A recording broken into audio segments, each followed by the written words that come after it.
সংবিধান সংস্কারের কথা শুনছি, কিন্তু বর্তমান অন্তর্বর্তীকালীন সরকারের ক্ষমতার দীর্ঘ সময় অতিক্রান্ত হওয়ার পরেও দেশের মানুষের কাঙ্ক্ষিত সেই সংস্কার আজও পর্যন্ত বাস্তবায়নের কোনো রূপরেখা আমরা দেখতে পাইনি।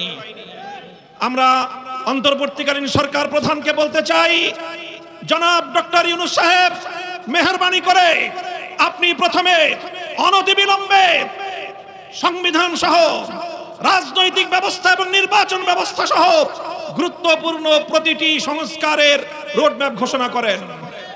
কবে নাগাদ আপনারা এই সকল সংস্কারগুলো করবেন? এই সংস্কারগুলোর একটা রোডম্যাপ ঘোষণা করেন।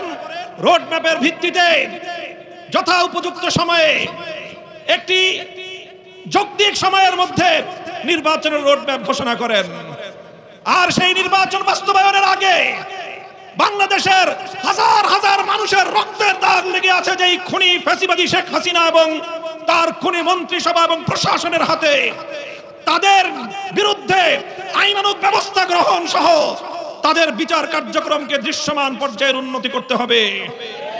আজও পর্যন্ত সেগুলো বিষয় নিয়ে এদেশের মানুষ আশ্বস্ত হতে পারেনি।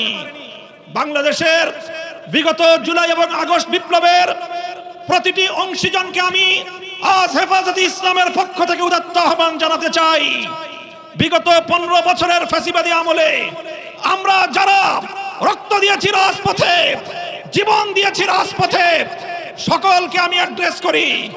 বাংলাদেশের বর্তমান সময়ের সর্ববৃহৎ রাজনৈতিক দল জাতীয়তাবাদী দল বিএনপি, বিগত আমলের অন্যতম মজলুম সংগঠন জামাতে ইসলামী বাংলাদেশ, জুলাই এবং আগস্টের মহানায়ক আমার ছাত্র জনতা, ছাত্র নেতৃবৃন্দ, আর তাদের সকলের সঙ্গে এদেশের 2013 সাল এবং 2011-21 সাল দুইবার বাংলার মাটিকে বুকের রক্ত দিয়ে পবিত্রতা দানকারী হেফাজতে ইসলাম বাংলাদেশের লক্ষ কোটি তৌহিদি জনতা, আসুন বিভেদ ভুলে গিয়ে ফ্যাসিবাদী স্বৈরাচারী শেখ হাসিনা সহ তার সকল দোষরদের বিচার নিশ্চিত করবার জন্য আমরা আমাদের জুলাইয়ের চেতনাকে আবার নতুন করে শানিত করি।